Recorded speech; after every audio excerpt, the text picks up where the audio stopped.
let's take a listen to this. This is some testimony about the James and Elena story, which many of us have heard a few times over, and it's disturbing and hilarious at the same time. But this is some of that story that Chad had written for them and had been texting to her over the course of a couple days. Let's take a look.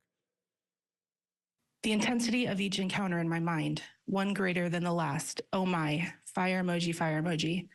Especially this last one. I've never loved you more. Heart. It just keeps growing. Kiss emoji. The fire is definitely burning. The memories. Heart, heart, heart. I miss you way too much. You have to stop or I might explode. From Chad to Lori. Can you read it into the record? Elena's magic hand has gripped the storm, and they stare into each other's eyes, barely able to breathe as intense waves wash over them. And through the investigation, did you learn what storm was a name for? It appeared to be a name for Chad's penis.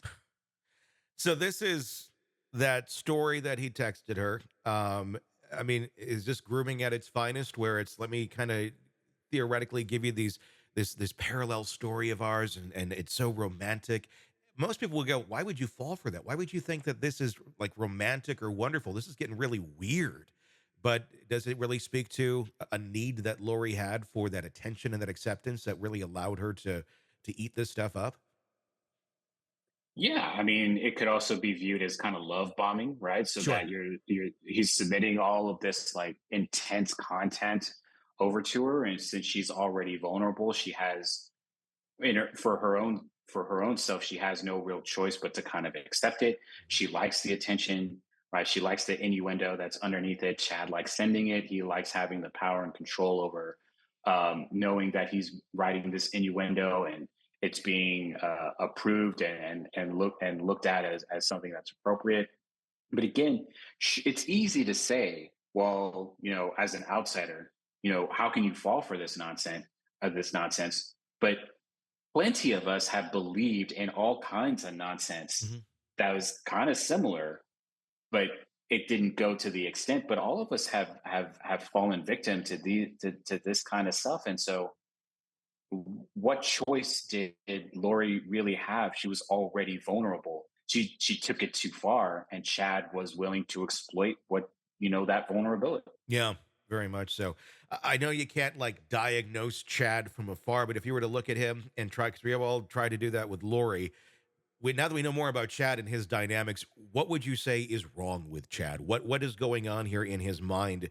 Everybody wants a label on something, but if you were to have to do that and say, this is what I think is underlying going on with this man, what would you say? Usually for someone like this, we tend to see narcissism and antisociality being pretty common. Are those really diagnoses that Chad is experiencing?